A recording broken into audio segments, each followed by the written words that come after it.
Terima kasih Anda terus di Mata Najwa. Saya akan kembali berbincang dengan seorang mahasiswi penyintas kekerasan seksual, mahasiswi di universitas, salah satu universitas di Jawa Timur.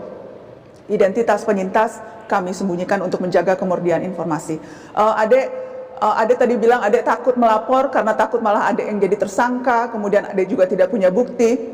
Tapi kemudian saya tahu adek akhirnya berani bersuara minimal di media sosial. Apa yang akhirnya membuat adek mau menyampaikan itu di medsos, Dek?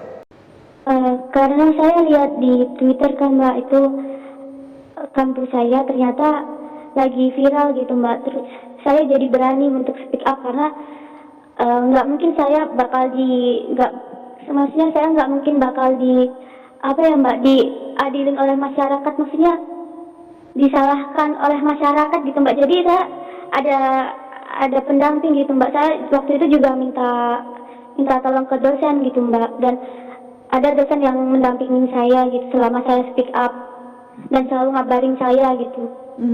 Sepengetahuan adek, apakah sudah ada tindakan dari kampus soal dosen ini, pelaku ini, Dek?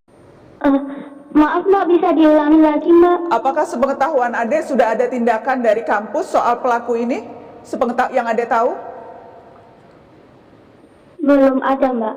Belum ada, setelah ramai, setelah viral, setelah speak up pun masih belum ada. Baik, saya membayangkan adek pasca peristiwa itu pasti tertekan, was-was, takut. Apa yang bisa adek gambarkan dampak yang adek rasakan pasca peristiwa itu, Dek? Semenjak itu saya kan naik semester 2 ya Mbak. Waktu itu saya lihat buku, jadi ada buku, saya lupa namanya itu buku apa, jadi kita tuh bisa lihat nanti di semester berapa ini kita diajar oleh siapa gitu.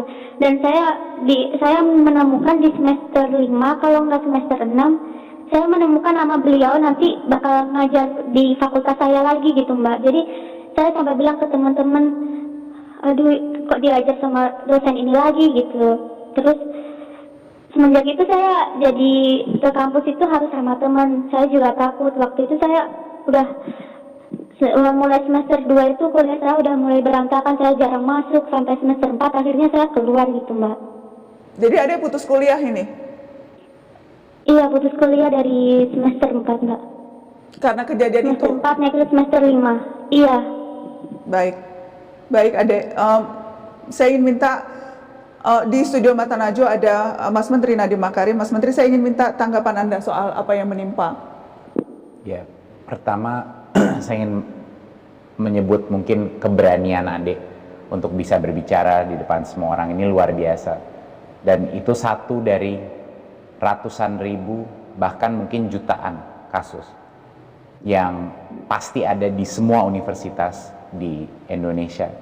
Kita tinggal menggaruk-garuk sedikit dari sisi survei atau polling. Kita mengetahui, kita melakukan survei sendiri tahun 2020, 77% dari dosen yang disurvei menyatakan kekerasan seksual itu pernah terjadi di kampus. Ini dosennya, bukan mahasiswa. Jadi masalah tadi yang disebut adek mengenai kenapa 63% dari 77% itu tidak melaporkan. Karena seluruh stigma yang diasosiasikan dengan pelecehan dan kekerasan seksual, korban sudah menjadi korban, lalu dia sangat beresiko dalam melaporkan. Bahkan kalau dia melaporkan pun menerima berbagai macam hukuman dari masyarakat, dan banyak yang victim blaming kepada korban, menuduh apa salah kamu dalam melakukan itu.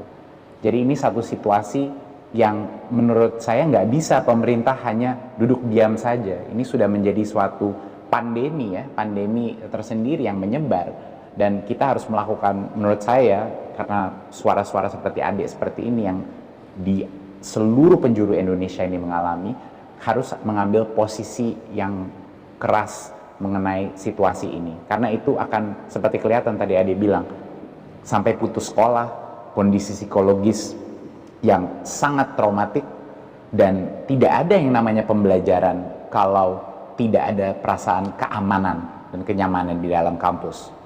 Jadi sebelum kita bisa membenarkan atau meningkatkan tingkat kualitas pendidikan, tidak mungkin tanpa mahasiswa-mahasiswa kita merasa aman dalam kampus. Ya, adek, apa yang adek butuhkan saat ini untuk bisa menghilangkan trauma, Dek? Saya cuma minta dosen itu mendapatkan hukuman gitu Mbak. Saya cuma minta itu doang gitu. Tapi karena saya sudah bukan mahasiswa di sana, jadi saya juga susah buat melapor gitu Mbak. Jadi sampai sekarang Adek memang belum membuat laporan resmi ya? Waktu itu saya disuruh sama dosen saya bikin, tapi saya udah lupa sama nim saya gitu Mbak. Jadi, nah itu saya nggak bisa ngelaporin beliau gitu di kampus. Tapi kalau misalnya ada kesempatan, kalau yang Adek harapkan adalah pelaku mendapatkan sanksi begitu ya? Kalau ada kesempatan Adek melapor, Adek berani mau melapor Adek? Berani saya Mbak. Berani mau melapor? Hebat Adek. Berani.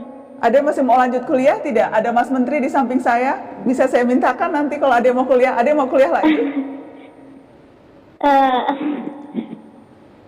Mau Mbak. Mau ya? Apakah korban penyintas bisa dapat kesempatan atau akses untuk melanjutkan pendidikannya? Apakah itu skema yang juga masuk dalam bagaimana pemulihan korban, Mas Menteri? Pasti dan harus. Itu yang harus kita lindungi agar mereka bisa kembali dengan perlindungan dan pemulihan. Itu adalah bagian esensial daripada kebijakan apapun. Dan itu yang mau kita lindungi masa depan generasi berikutnya. Baik.